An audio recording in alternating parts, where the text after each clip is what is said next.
में पड़ गई है इतना लंबा लंबा गाना का वीडियो बनाओगे ठीक ना ठीक अब तुरंत स्टॉप कर पूरा गाना न्यूजीलैंड थाईलैंड न्यूजीलैंड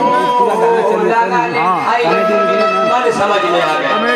चल ठीक हो, आज तेरे भैया आ गए ना, बहुत बढ़िया खुशी वाली बात। आज पिताजी का अंतिम भोज है। अच्छा अल्लाह की विदाई में हमें कराए ले जा। हाँ उनकी आत्मा के शांति दे खाती। सही बात तो लेकिन देखिए हम नहीं जा वो बाबूजी के लास्ट अंतिम भोज भेल बनी जा हम यह कहा वो बाबूजी के बेटा दामाद बेटी पतो नाती नातकुर सब है बटे बात सही है। ये जो आत्मा के सब भुलाए शुरू कर दी।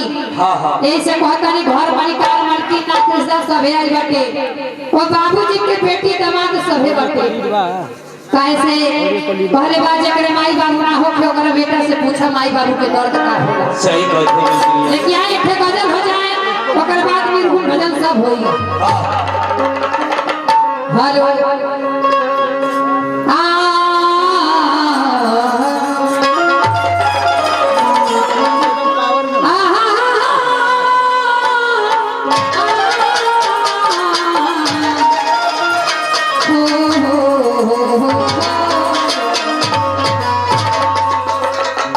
लेके आई गजल के भाव में कहना का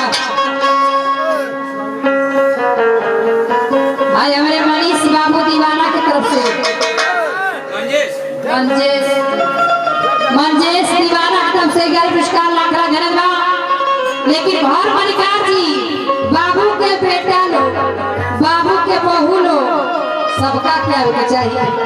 लेकिन कहना बा कैसे कहता नहीं देखिए अभी